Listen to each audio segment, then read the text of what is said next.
Hello बच्चों, आज मैं आपको ऑफिस प्रोसीजर्स एंड प्रैक्टिसेस जिसका कोड 824 है क्लास 12th उसके चैप्टर्स का ओवरव्यू बताऊंगी। सबसे पहले तो आपको चैप्टर्स के नाम पता होने चाहिए जो कि आपके लिए ज़रूरी है। बुक का और चैप्टर्स का नाम आपको पता होना चाहिए। आज के टाइम पे जो हमारी बेसिक नॉलेज जिसके लिए हमें होनी चाहिए, केवल हमें चैप्टर का नाम भी पता होगा तो भी हम उसके अंदर के कंटेंट जो होंगे उसको अपने आप जान सकते हैं। उसके अंदर के जो पॉइंट होंगे उसको हम इजीली समझ सकते हैं।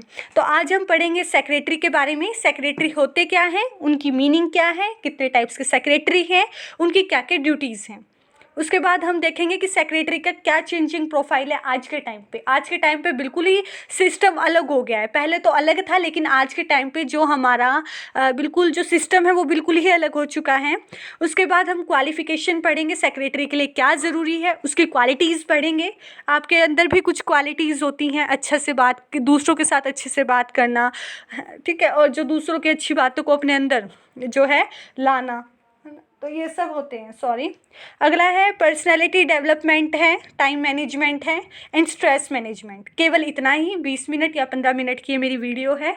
मैं उम्मीद करती हूँ कि आप सब ठीक होंगे, तो आप इसी के साथ सुनने का प्रयास करें। Chapter number 1, introduction to secretarial practice. Secretary के बारे में हम पढ़ रहे हैं। Handling the mail chapter number 2, filing and indexing chapter number 3, chapter number 4 arranging meetings, chapter number 5 travel arrangements, chapter 6 banking services. आज हम पढ़ेंगे सेक्रेटरी के बारे में कि सेक्रेटरी होता क्या है। अब प्राइवेट सेक्रेटरी हो या फिर हम कहें जिसको हम पीए बोलते हैं, पर्सनल असिस्टेंट बोलते हैं, प्राइवेट सेक्रेटरी हो, कोई भी हो सकता है। ये सबसे बड़ी बात होती है, या सेक्रेटरी जो होते हैं वो बैकबोन होते हैं कहाँ के, ऑर्गेनाइजेशन के। बहुत रोल प्ले करते हैं ये अपना काम में, बहुत काम करते हैं। एक तरीके से ऑफिस के अंदर बहुत ज़्यादा काम करते हैं और इन्हीं की हेल्प से आज के टाइम पे ऑफिस चल रहे हैं, बिजनेस चल रहा है। अगर सेक्रेटरी ना होते तो हम नहीं कर पाते। जिस तरह प्रिंसिपल एंड टीचर्स हमारे स्कूल्स में होते हैं, इसी तरह सेक्रेटरी भी एक ऑफिस के लिए या किसी ऑर्गेनाइजेशन के लिए ज़रूरी होते हैं। तो सेक्रेटरी जो है, एक आप इसमें वर्ड पढ़ेंगे, ठीक है, एग्जीक्यूटिव होता है। और इसमें आप एक वर्ड है जो कि एग्जीक्यूटिव जिसको आप बोलते हैं, वो होता है हमारे बॉस जिसको आप बोलते हैं, और वो बॉस के बिहाफ पे काम करते हैं सेक्रेटरी। तो सेक्रेटरी के आपको 1 नंबर में आता है, what is the meaning of secretary. The word secretary is derived from the Latin word secretarius which means a confidential person, जिसके अंदर कॉन्फिडेंट हो, ठीक है, जो कि बिल्कुल जिसको मतलब जो बोल पाए अच्छे से, कॉन्फिडेंट पर्सन होता है। इसके अंदर कोई भी ऐसी नहीं होती कि नहीं कर पाते अपना कोई काम। और हम देखें कि बहुत सारे काम करता है ऑफिस के अंदर, ठीक है। आप इसको पीए बोले, पीएस बोले, ये आपके ऊपर डिपेंड है। और हम सेक्रेटरी के बारे में देखें, ये अपने एग्जीक्यूटिव के बिहाफ पे काम करता है। और हम सब ये चीज़ भी जान सकते हैं कि भाई ये काम क्या क्या करता है। बहुत सारे काम होते हैं इसके अपने करने लायक, तो वो अब ये सारे काम करते हैं। सेक्रेटरी जो होते हैं वो ये सब काम करते हैं और ऑफिस के अंदर करते हैं, ठीक है। एग्जीक्यूटिव का मतलब बॉस होता है। तो a secretary is an assistant who performs routines and special duties on behalf of an executive boss in an office. इसके बाद हम मीनिंग देखेंगे, इसकी इंपॉर्टेंस देखेंगे कि इसकी इंपॉर्टेंस क्या है। आज के टाइम पे जो प्रोफाइल है सेक्रेटरी का बिल्कुल ही चेंज हो चुका है। आज के टाइम पे जो है वो बहुत ज़्यादा काम करने लगे हैं, उनके अंदर फुल कॉन्फिडेंस आ गया है मॉडर्न टेक्नोलॉजी की वजह से। आज के टाइम पे अगर हम देखें, नेक्स्ट होता है, पहला एक क्वेश्चन में आता है जो कि आपका आता है, what is the meaning of secretary. आप इसको अपनी लैंग्वेज में बना के लिख सकते हैं। ये हेड होता है अपने एग्जीक्यूटिव का और ये सारा वर्क करता है ऑन बिहाफ ऑफ एग्जीक्यूटिव के। एंड आप इसकी डेफिनेशन लिख सकते हैं, लेटिन वर्ड है जिसका मीन सेक्रेटरीस होता है। और आप कहें कि भाई कॉन्फिडेंशियल पर्सन भी हम इसको बोल सकते हैं, जिसके अंदर बिल्कुल ही कॉन्फिडेंट हो, ठीक है, सॉरी। उसके बाद हम पढ़ते हैं इंपॉर्टेंस ऑफ सेक्रेटरी की। इंपॉर्टेंस क्या है सेक्रेटरी की? सेक्रेटरी की बहुत ज़्यादा इंपॉर्टेंस होती है। A secretary is the backbone to an organization and plays an important role play in an office in an organization as you wish, जो आप बोलना चाहें आप बोल सकते हैं। तो ये सेक्रेटरी है। नेक्स्ट है टाइप्स ऑफ सेक्रेटरी। सेक्रेटरी कितने टाइप के होते हैं? आपका ये क्वेश्चन 1 नंबर या 2 नंबर में आता है। How many types of secretary, कितने प्रकार के टाइप सेक्रेटरी होते हैं, ठीक है। तो आप बता सकते हैं, पहले होते हैं प्राइवेट सेक्रेटरी जिसको आप प्रोफेशनल सेक्रेटरी भी बोल देते हैं या पीएस भी बोल देते हैं, पर्सनल पीए बोल देते हैं। तो PS का मतलब प्राइवेट सेक्रेटरी, PA का मतलब पर्सनल असिस्टेंट, एंड आप इसको प्राइवेट सेक्रेटरी भी बोल सकते हैं। अगला है सेक्रेटरी टू अ क्लब और an association, secretary appointed by government, central और state government, and company secretary. अब मैं एक एक के बारे में आपको बताऊंगी प्राइवेट सेक्रेटरी क्या होता है और वो क्या क्या काम करता है। एडमिनिस्ट्रेटिव एसोसिएट होता है, वो जो प्राइवेट सेक्रेटरी होता है वो एक एडमिनिस्ट्रेटिव एसोसिएट होता है जो कि बहुत सारी एडमिनिस्ट्रेटिव ड्यूटीज़ करता है। एडमिनिस्ट्रेटिव्स होती हैं जो कि प्रशासनिक है ना, जैसे गांव वगैरह में होते हैं, इस तरह की जो ड्यूटीज़ जो परफॉर्म करते हैं वो हैं। प्राइवेट सेक्रेटरी जो है बहुत सारे काम करता है। अब आप उनकी ड्यूटीज़ देखें प्राइवेट सेक्रेटरी की क्या क्या है। वो सबसे पहले तो डिक्टेशन देता है और उसको टाइप करता है टाइपराइटिंग में, कॉरेस्पॉन्डेंस को हैंडल करता है, ईमेल को हैंडल करता है, टेलीफोन्स को अटेंड करता है, विजिटर्स को अटेंड करता है, अरेंजमेंट करता है मीटिंग के लिए, और बहुत सारे काम जो है वो सेक्रेटरी करता है और ये सेक्रेटरी के लिए ज़रूरी होता है ना। और रिकॉर्ड को वो मेंटेन रखते हैं। तो ये प्राइवेट सेक्रेटरी की ड्यूटीज़ हैं। तो प्राइवेट सेक्रेटरी आए तो आप इसको थोड़ा सा डिफाइन कर सकते हैं क्या क्या काम कर सकते हैं, और ये सब आप इनकी ड्यूटीज़ में पढ़ेंगे कि कितने टाइप्स की इनकी ड्यूटीज़ होती हैं। उसमें इसमें आपको पता चल जाएगा कितने टाइप्स की इनकी ड्यूटीज़ होती हैं। ठीक है, उसके बाद हमारा जो नेक्स्ट है सेक्रेटरी टू अ क्लब और एसोसिएशन। हम देखें कि सेक्रेटरी टू अ क्लब और एसोसिएशन का क्या मतलब होता है। जो क्लब और एसोसिएशन होता है जहाँ पे आप क्लब से रिलेटेड चीज़ें देखें, है ना, जहाँ पे स्पोर्ट्स क्लब हो गया, कल्चरल क्लब हो गया, एसोसिएशंस हो गए, ये सब देखे जाते हैं। तो सेक्रेटरी टू अ क्लब और association. Secretary appointed by government. अब गवर्नमेंट के द्वारा आपको सेक्रेटरी अपॉइंट किए जाते हैं। अब जो है हर मिनिस्ट्री का हेड होते हैं मिनिस्टर। जैसे हमारे स्कूल में सबसे बड़े हेड होते हैं प्रिंसिपल, इसी तरीके से मिनिस्ट्री के अंदर जो है मिनिस्टर हेड होते हैं और वो बहुत सारे काम करते हैं। ठीक है, उसके बाद हम देखें कि वो जैसे कि हमारे जो मिनिस्टर होते हैं उनको एडवाइस देते हैं। जो मेन रोल होता है सेक्रेटरी का वो क्या होता है कि वो अपनी मिनिस्टर्स को सारे मैटर के ऊपर डिसीजन लेने के लिए बोलते हैं।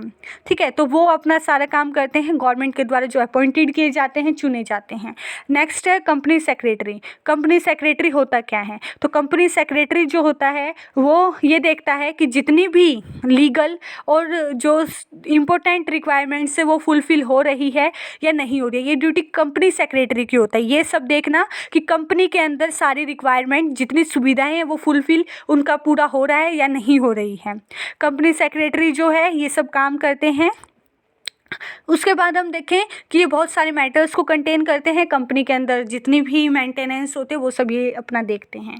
Changing profile of A secretary आप देखें, और जो ड्यूटीज़ होती हैं प्राइवेट सेक्रेटरी की वो किस किस के ऊपर डिपेंड होते हैं वो आपको पता होना चाहिए, स्किल के ऊपर, उसकी पर्सनैलिटी के ऊपर।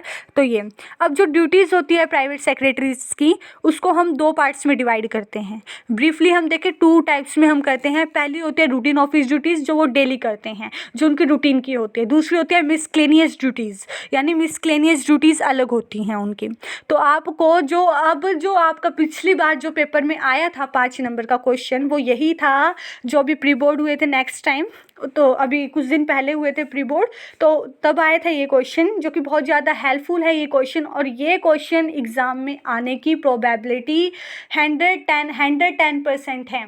तो आप इसको ध्यान से समझेंगे। तो जो ड्यूटीज़ होती है प्राइवेट सेक्रेटरीज़ की उसको हम 2 पार्ट्स में डिवाइड करते हैं। पहली होती है routine office duties and the second one होती है मिसक्लेनियस ड्यूटीज़। रूटीन ऑफिस ड्यूटीज़ के अंदर क्या क्या सेक्रेटरी काम करते हैं वो हम देखें। डिक्टेशन देना, ठीक है, और उसको सेम कंप्यूटर में ट्रांसक्राइब करना। उसके बाद सिंपल कैलकुलेशन करना, मेक सिंपल कैलकुलेशंस। उसके बाद आता है कॉरेस्पॉन्डेंस करना दूसरे ऑर्गेनाइजेशंस के साथ अपने एग्जीक्यूटिव्स की इंस्ट्रक्शन पे। उसके बाद जो है हम देखें हैंडल करना आउटगोइंग एंड इनगोइंग मेल्स को, आउटगोइंग एंड इनकमिंग मेल्स को हैंडल करना। सॉरी, थोड़ी मिस्टेक होगी तो आप उसको थोड़ा सा मतलब थोड़ी मिस्टेक है उसके लिए थोड़ी सॉरी। तो ये है आपका। उसके अलावा आप देखें मेंटेन करना रिकॉर्ड को, ऑफिस मशीन्स को जो है ऑपरेट करना, इंफॉर्मेशन ढूंढना अलग अलग अलग से इंटरनेट से कोई इन्फॉर्मेशन ढूंढे, रूटीन ऑफिस ड्यूटीज़ उनकी है, ठीक है। और भी हैं आपकी बुक में अच्छे से, तो 5 मैं आपको भी बता रही हूँ फिलहाल, क्योंकि वीडियो इतनी बड़ी मैं नहीं बना सकती, मेरे लिए भी हेल्पफुल नहीं होगी, तुम्हारे लिए भी हेल्पफुल नहीं होंगी, इसीलिए। मिसक्लेनियस ड्यूटीज़ है जिसमें कि वो प्रिपेयर पावर पॉइंट प्रेजेंटेशन, जिसमें कि वो पावर पॉइंट प्रेजेंटेशन बनाते हैं अलग अलग टॉपिक्स के ऊपर। Work as data entry job में वो काम करें, ये है, ठीक है। उसके अलावा जो है बहुत सारी, जैसे कि रिपोर्ट ड्राफ्ट करना, वो सब ये काम करते हैं, मिसक्लेनियस ड्यूटीज़ के अंदर आती हैं। तो ये क्वेश्चन है, qualification and personal qualities of A secretary. अब क्या क्या क्वालिफिकेशन होनी चाहिए सेक्रेटरी की, या उसके अंदर कौन कौन सी क्वालिटीज़ होनी चाहिए, ये आपको पता होना चाहिए। अब आपके लिए, अब जब हम कोई फॉर्म फिल करते हैं तो उसमें आपकी क्वालिफिकेशन मांगते हैं, आप ग्रेजुएट हैं या आप 12th क्लास पास आउट हैं, वो आपके ऊपर डिपेंड है, बट जो क्वालिफिकेशन होते हैं बहुत इंपॉर्टेंट होते हैं किसी के लिए भी, ठीक है। तो क्वालिफिकेशन एंड पर्सनल क्वालिटीज़ कौन कौन सी है, क्वालिटी जो आपकी क्वालिफिकेशन है वो देखें आप। पहली है एकेडमिक क्वालिफिकेशन। अब आपके 2 लेवल के होते हैं, जो सीनियर लेवल सेक्रेटरी होता है उसके लिए ग्रेजुएट होना ज़रूरी है, और जूनियर लेवल सेक्रेटरी के लिए 12th क्लास को जो क्वालिफिकेशन है वो ज़रूरी है। तो जूनियर लेवल और सीनियर लेवल सेक्रेटरी की आपको बताया जाता है एकेडमिक क्वालिफिकेशन के अंदर, जो आपके स्कूल से रिलेटेड होती है, ग्रेजुएट वाली होगी, या फिर आपने BA BEd जो भी आपने चीज़ कर रखी हो वो सारे एकेडमिक के अंदर आती हैं। वोकेशनल कोर्स आपके पास होना चाहिए जो आप कर ही रहे हैं, सेक्रेटरियल प्रैक्टिस और ऑफिस मैनेजमेंट में आपका वोकेशनल कोर्स होना चाहिए, जिसमें कि आपको जनरल नॉलेज होनी चाहिए, जिसमें कि आपको नॉलेज गेन करने के लिए कुछ चीज़ें बताई जाती हैं, ठीक है। ये आपके लिए ज़रूरी है। आपको बहुत सारी सेक्रेटरियल प्रैक्टिस के अंदर कोर्स करना है, जैसे कि आपका स्टेनोग्राफी के, कंप्यूटर ऑपरेशन में, ये सब। Mastery of IT and secretarial skills के अंदर आपको काम करना है।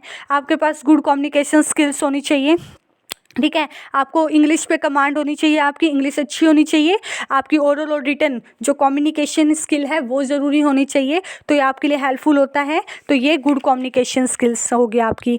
नॉलेज ऑफ द प्रोफेशन और बिजनेस ऑफ द एम्प्लॉयर होनी चाहिए आपके अंदर, कि आपको प्रोफेशन की नॉलेज होनी चाहिए। अब ये आप ड्यूटी लगी है, अब सेक्रेटरी बन गए, पर आपको तो नॉलेज ही नहीं है किसी चीज़ की, तो किस टाइप का सेक्रेटरी हो सकते हैं आप। तो ये आपके लिए ज़रूरी है कि जब भी आप कोई काम करें तो आपको उसकी नॉलेज होनी चाहिए, वो भी जरा सी नॉलेज नहीं, डीप में जाके, बिल्कुल गहराई में जाके, ठीक है। उसके बाद पर्सनल क्वालिटीज़ क्या क्या होनी चाहिए सेक्रेटरी की, वो आप देखें कौन कौन सी होती हैं। यानी उसके अंदर जैसे कि हमारे अंदर, जैसे हमें दूसरों से अच्छे से बात करना, दूसरों से एटीट्यूड में बात करना, ठीक है, ये सब हमारे अंदर ड्यूटीज़ होती हैं, जो हमारे अंदर कुछ है ऑलरेडी, हमारे अंदर है वो सब ड्यूटीज़। इसी तरीके से जो पर्सनल क्वालिटीज़ होती है सेक्रेटरी के लिए ज़रूरी है कि वो सब होना ज़रूरी है। पहला है एडेप्टेबिलिटी, उसको हर टाइप की सिचुएशन को हैंडल करना आना चाहिए, यही एडेप्टेबिलिटी के अंदर होगा। सेक्रेटरी एडेप्टेबल होना चाहिए और उसको हर टाइप की सिचुएशंस को हैंडल करना आना चाहिए। कोऑपरेटिव एटीट्यूड हो, सहभागी हो उसके अंदर, काउटेजी हो, यानी उसको हमेशा please thank you word use करने हैं। कोई भी आए तो उनको ग्रीटिंग शो करनी है अपनी, किसको, सेक्रेटरी को। विजिटर्स को सीट ऑफर करने के लिए आप उनको बोलेंगे प्लीज़, ठीक है, सीट ऑफर करनी है या आपको कुछ भी करना है, प्लीज़ थैंक यू, आपको ये वर्ड यूज़ करने जब भी नेसेसरी हो, ठीक है। तो आपको ये वर्ड, ये हम सब के अंदर ये चीज़ होनी चाहिए कि हमारे अंदर शिष्टाचार हो, काउटेजी हो। तो काउटेजी जो होती हैं उसमें आप कर सकते हैं कि जिसमें कि आप थैंक यू बोलें, कि आपसे जब भी कोई सामान ले तो आप उसको थैंक यू बोलें, प्लस उसमें प्लीज़ भी बोलें। लॉयल्टी है, आपको लॉयल होना है, जिसका मतलब है कि आपको एम्प्लॉयर के साथ भी अच्छे से बात करनी है। अगला है पंक्चुअलिटी। पंक्चुअलिटी जो है उसके बारे में देखें तो पंक्चुअलिटी मतलब होता है कि पंक्चुअल हों आप अपने काम के प्रति। टैक्टफुलनेस है, किसी भी काम को करें तो आप उसको टैक्टफुलनेस होके करें। प्लीजिंग वॉइस है कि उस सेक्रेटरी की प्लीजिंग वॉइस होनी चाहिए। प्लीजिंग वॉइस या क्लियर वॉइस अट्रैक्टिव होता है, लेकिन जो लाउड वॉइस होती है, ठीक है, वो क्या होती है, अनअट्रैक्टिव होती है। आप तेज़ बोलते हैं तो वो अजीब सी लगती है, और जब हम किसी से प्यार से बोलते हैं तो वो लैंग्वेज ज़्यादा बेटर होती है, अट्रैक्टिव होती है। पर्सनैलिटी आपकी अच्छी होनी चाहिए, ठीक है, आपको पता होना चाहिए कि कब क्या, क्यों, कैसे क्या करना है, तो ये आपको पता होना चाहिए। ये आपकी पर्सनैलिटी एंड पॉइज के अंदर आता है, ठीक है। और पॉजिटिव कमांड आपके ऊपर पड़ती है, तो what you are, what you do and how you do it, आप कैसे किसी चीज़ को करेंगे। अगला है गुड इंटरपर्सनल स्किल्स। क्या होती हैं गुड इंटरपर्सनल स्किल्स? हैं कि आपको दूसरों से बात करने के अच्छे से पता होना चाहिए। अगला है पर्सनैलिटी डेवलपमेंट। अब पर्सनैलिटी हमारे अंदर है कि हम दूसरों से अच्छे से बात है, कहते हैं अपनी पर्सनैलिटी देख तू पहले, ऐसे बोलते हैं हम किसी को भी जब कोई कमेंट मारते हैं तो बोलते हैं अपनी पर्सनैलिटी देखी है तूने। तो ये हमारे अंदर किसी के अंदर इतनी अच्छी पर्सनैलिटी नहीं होती, वो हमें खुद से बनानी होती है। जैसा हमारा फ्रेंड्स बैंड हो, जैस बॉन्ड फ्रेंड्स बॉन्ड हो, जैसा भी हो हमारा, हमें उनके साथ बनानी पड़ती है, ये ज़रूरी होता है। ठीक है, तो इसीलिए संगत का असर बुरा पड़ता है, तो थोड़ा संगत का ध्यान दें।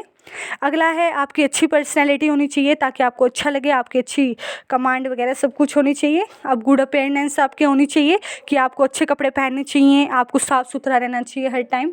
इटिक्स एंड मैनर्स आपके अंदर होनी चाहिए। इटिक्स और मैनर्स क्या क्या हैं आपकी, वो आपके अंदर होने चाहिए, यानी आपके अंदर अच्छे से बोलने का नेचर होना चाहिए, कम्युनिकेशन होना चाहिए, कॉन्फिडेंस होना चाहिए, जो सबसे बड़ी बात है। अब हम देखते हैं टाइम मैनेजमेंट, टाइम मैनेजमेंट, इसका मीनिंग एंड इम्पोर्टेंस पढ़ेंगे, जो कि आपका 1.5 वाला टॉपिक है टाइम मैनेजमेंट। और आपकी इसकी और इन्फॉर्मेशन के लिए आप अपनी बुक में रीड करें, और जो मैंने आपको हिंदी में ट्रांसलेट किया वो मैंने उन्हीं पॉइंट्स में से, उन्हीं पैराग्राफ्स में से आपको डिफाइन किया है।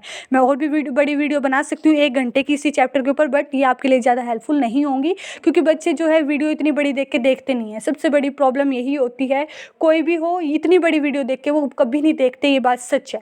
ठीक है, वो सोचते टाइम वेस्ट होगा इतना, तो हम अपने आप ही ना रीडिंग कर लेंगे, पर आप रीडिंग करते हैं और वो आपके अंदर कुछ नहीं जा रहा है, तो वो आपके ऊपर डिपेंड है। ठीक है, बट आपको ऐसे पढ़ना है कि आपके दिमाग के अंदर जाए, आप उसको दिमाग से समझें, ना कि अपने आँखों से। ठीक है, तो टाइम मैनेजमेंट है कि टाइम मैनेजमेंट का मतलब है कि हम टाइम को किस प्रकार स्पेंड करें, how time is to be spend. तो टाइम मैनेजमेंट जो है आपको अच्छे से करना होगा। आपका एक तो गुड मैनेजमेंट ऑफ टाइम होता है कि आपको अपने काम से पहले सारी की सारी डेडलाइन डेडिकेट करना, तो ये सब होता है प्लानिंग योर वर्क। जो बेटर मैनेजमेंट, अब हमारे मैनेजमेंट ऑफ टाइम को हम 2 पार्ट्स में डिवाइड करते हैं, एक बैड मैनेजमेंट ऑफ टाइम है, एक बेटर मैनेजमेंट ऑफ टाइम है।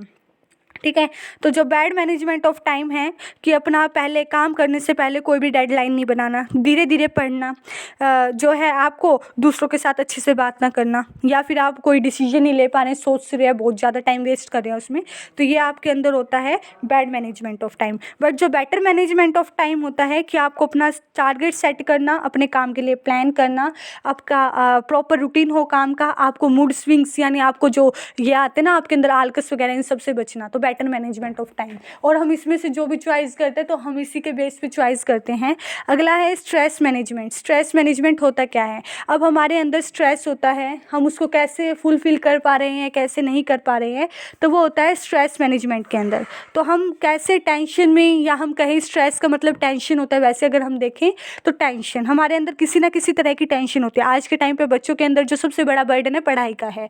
अब एग्ज़ाम लेट हो रहे हैं तो अभी बच्चे सोच रहे हैं मई में एग्ज़ाम है, देख लेंगे, हो जाएगा अपने आप, पर उसके लिए आपको पहले पढ़ना पड़ेगा। जब आप पहले पढ़ेंगे, अभी भी आपके पास टाइम है, आप डेली थोड़ा थोड़ा पढ़ेंगे, डेली एक आधा पैराग्राफ भी पढ़ेंगे, तो भी आपको कुछ ना कुछ तो नॉलेज गेन होगी ही होगी, ज़रूर नॉलेज गेन होगी। और मेरा बताने का मेन पर्पज़ यही है कि आप जो मैं तुम्हें बताऊं वो आप समझ सकें और उसको अपनी लाइफ में फॉलो करें, उन रूल्स को, रेगुलेशंस को फॉलो करें। और स्ट्रेस मैनेजमेंट है, ठीक है, तो स्ट्रेस मैनेजमेंट क्या है कि एक हमारा एकदम से हम हाइपर हो जाते हैं, तो वो हमें नहीं होना चाहिए। अब हमारे स्ट्रेस क्या कारण हो सकता है कि हमें टेंशन क्यों होती है, या तो हमारे ऊपर किसी चीज़ की वो दबाव, जिसको आप अपनी हिंदी लैंग्वेज में बोलते हैं, है ना, कोई भी आपके ऊपर डिमांड हो किसी भी चीज़ की, या फिर आपकी हेल्थ कोई प्रॉब्लम है, आप उससे बहुत परेशान हैं, या आपके रिलेशनशिप में, फैमिली में आपका लड़ाई झगड़ा होता रहता है, या फिर आपकी फैमिली, कुछ भी हो सकता है आपका, ये सब फ्रेंड्स में झगड़ा या कोई भी चीज़ है, ये सब इनकी वजह से भी आप स्ट्रेस में चले जाते हैं। किसी से, ये बात हमेशा याद रखना, किसी से कितना लड़ लो पर दूसरे के कोई इफेक्ट नहीं पड़ता, अपने ऊपर बहुत ज़्यादा इफेक्ट पड़ता है, और हमें स्ट्रेस होने लगता है। और जो स्ट्रेस है ना, वो सबसे बड़ी बीमारी होती है, सबसे बड़ी बीमारी की जड़ से ही माना जाता है स्ट्रेस को। तो आपको इसको मेंटेन करना है, और मैं आपको लास्ट में बताऊंगी कि आप स्ट्रेस को कैसे मेंटेन कर सकते हैं, मैनेज कर सकते हैं। ये आपके हैं, ठीक है, सिम्टम्स ऑफ स्ट्रेस। अब आपका होता है फिजियोलॉजिकल, साइकोलॉजिकल एंड बिहेवियरल, ठीक है। तो बिहेवियरल में आते हैं, जैसे कि आप हाथों से खाना खा रहे हैं, गंदी तरीके से खाना खा रहे हैं, वो बिहेवियर है आपका, आप किसी से कैसे बात कर रहे हैं, तो वो सब है। बट जो सिम्टम्स होते हैं स्ट्रेस के, उसको हम 3 पार्ट्स में बांटते हैं। फिजियोलॉजिकल होता है PHYSIOLOGICAL, जैसे कि आपकी फिजिकली, जैसे आप दिखाई दे रहे हैं, आपकी हेल्थ प्रॉब्लम है, या फिर आपका हेडेक, आपके सिर में दर्द है जो आप फिजिकली उसको दिखा रहे हैं, आपका ब्लड प्रेशर इंक्रीज हो रहा है, ये सब होता है। बट जो साइकोलॉजिकल होता है PS, जो दिमाग से रिलेटेड होता है, जैसे टेंशन, आप लेते हैं, वो भी एक स्ट्रेस का ही है सिम्टम। अगला एनेक्सिटी, आपके अंदर चिड़चिड़ापन है। इरिटेबिलिटी, जब भी कोई बोलते तो आपको चिड़ सी होती है ना। और बोर्डम, यानी आप बोर होते रहते हैं पूरे टाइम। ये तो बिहेवियर सिम्टम्स होता है, यानी बिहेवियर सिम्टम्स जो होते हैं आपका खाने का तरीका, आप स्मोकिंग कर रहे हैं वो भी आपका बिहेवियर है, आप अल्कोहल ले रहे हैं या किसी भी तरह का नशा कर रहे हैं, वो सब आते हैं आपके। स्लीप डिसऑर्डर्स, यानी नींद ना आना, ये सब काम होते हैं आपके। अगला है हम स्ट्रेस को कैसे मैनेज कर सकते हैं। तो स्ट्रेस को मैनेज करना सबसे बड़ी अच्छी बात होती है कि हम स्ट्रेस को मैनेज करें, और ये हर किसी के लिए ज़रूरी होता है। और आपको अच्छे गाने सुनने चाहिए, डांस करना चाहिए, एक्सरसाइज करना चाहिए, और जो है टाइम जो है अपना प्लांट्स में थोड़ा टाइम यूज़ करना चाहिए, वहाँ पे अपना थोड़ा सा मैनेज कर सकते हैं टाइम, कि पौधों को पानी देना सुबह उठ के। तो ये आप काम कर सकते हैं। ये नहीं है नहाए नहीं है तो पौधों को पानी देना, नहीं, पानी दो, अच्छी बात है, कुछ ना कुछ आपको उससे गेन होगा, है ना। सूर्य को पानी देना, है ना। आपको सबसे पहले 7 से 8 घंटे की नींद ज़रूरी है। जो सबसे बड़ी बात होती है वो 7 या 8 घंटे की नींद आपके लिए ज़रूरी होती है। 7 या 8 घंटे की आपकी नींद होनी चाहिए। अच्छे गाने सुनना, ठीक है, लिसन टू गुड म्यूज़िक, ठीक है। और आपको बीच में वैकेशन मिला, मतलब छुट्टियां वगैरह आपको करना। अच्छा खाना खाना, ये नहीं बाहर के जंक फूड खा लिए, पिज़्ज़ा मोमोज़, ये सब कुछ नहीं है, बकवास है सब चीज़ें। और यही सबसे बड़ी हेल्थ प्रॉब्लम हमारी हो जाती है, ये खाने से बहुत इफ़ेक्ट पड़ता है, पिज़्ज़ा मोमोज़। और आज के टाइम पे तो पिज़्ज़ा बहुत है, जोमेटो पे जाओ और जाओ भाई करवा लो अपना, है ना। तो ये सब हमारी बकवास चीज़ें है। घर की जो दाल वगैरह है ये सब अच्छी चीज़ें हैं जो हमें खानी चाहिए, ठीक है। जो है ईट हेल्दी फूड हमें खाना चाहिए, और काम के टाइम खाना नहीं खाना चाहिए। अपना पहले खाना खाओ, उसके बाद कुछ यूज़ करो। मैंने देखा है बहुत सारे बच्चे खाना खाते वक्त भी फ़ोन यूज़ करते हैं, पता नहीं उनका इंस्टाग्राम पे क्या रह जाता है, भगवान ही जाने। पर जो हमारा ये माना जाता है कि खाना खाते वक्त फ़ोन का इस्तेमाल ना करें। आप रात को 11 बजे सोते हैं तो 2 घंटे पहले आपको फ़ोन, 2 घंटे पहले आपको फ़ोन यूज़ नहीं करना चाहिए, ये भी माना जाता है हमारे इसमें। और आपको टाइम मैनेजमेंट करना आना चाहिए। आपको प्रेयर और मेडिटेशन करनी चाहिए। मेडिटेशन आपको 5 मिनट के लिए करना चाहिए, जो कि आपके लिए हेल्पफुल होगा और आपकी कंसंट्रेशन भी बढ़ाएगा, ठीक है। और आपको अपनी फीलिंग को या अपनी प्रॉब्लम को दूसरों तक शेयर करना चाहिए, तो ये आपके लिए ज़रूरी है। तो स्ट्रेस को आप कैसे मैनेजमेंट कर सकते हैं, अच्छे गाने सुनो, 7 से 8 घंटे सो, पौधों को पानी दो, और प्रेयर मेडिटेशन करो, वैकेशन करो, हेल्दी फूड खाओ। उसके बाद टाइम मैनेजमेंट इंपॉर्टेंट है आपके लिए, कि टाइम को हम कैसे मैनेज करें, ठीक है। हेल्दी फूड खाओ, और ये सब ज़रूरी है। अब आपका मई में एग्ज़ाम है, तो उसके लिए आपको पढ़ना है, पढ़ना है, पढ़ना है। 3 और ये सेंटेंस आपको हमेशा याद रखने हैं। 2 सेंटेंस जो आपको हमेशा जो आपको हमेशा अप्लाई करने हैं, वो 2 सेंटेंस है। Practice makes a person perfect, प्रयास के अनुसार ही आप अपना कार्य कर सकते हैं। आई कैन डू इट, ये 2 आपको चीज़ याद रखनी है जो आपके लिए बहुत ज़्यादा हेल्पफुल होने वाली हैं। और अगर किसी को कोई चैप्टर समझ ना आए तो मुझसे पूछे, डिस्क्रिप्शन में डालें, और ये आपके लिए ज़्यादा हेल्पफुल होने वाला है। और ये वीडियो भी आपके लिए हेल्पफुल है। इससे पहले मैंने एक और वीडियो बनाई थी जो कि कॉरेस्पॉन्डेंस के ऊपर थी, क्योंकि हो नहीं सकता कि मैं आपको पूरी बुक के बारे में बताऊँ। पूरी बुक के बारे में बताऊँगी तो 1 घंटा लग जाएगा और आप वीडियो नहीं देखेंगे। अब थोड़ी सी वीडियो देख के तो आप खुश भी होंगे कि हाँ इतने मिनट के मैं देख लूँगी। तो आपको लिए ज़रूरी है कि आप ये सब चीज़ें समझें, आप अपने रूल एंड रेगुलेशन के अकॉर्डिंग सोएं, सब काम पे करें, और एक इंस्टाग्राम को फ़ोन से डिलीट कर दें। अच्छी अच्छी चीज़ें फ़ोन में डाउनलोड करें, अच्छे अच्छे सॉन्ग वगैरह ये सब सुने। डेली सॉन्ग नहीं, थोड़ा पढ़े, थोड़ा सुने, अपना मनोरंजन के लिए सॉन्ग सुने। फालतू बकवास पे ध्यान नहीं देना, इंस्टाग्राम वगैरह कुछ यूज़ नहीं करना। बस केवल मैं आज इतना ही बताना चाहूँगी।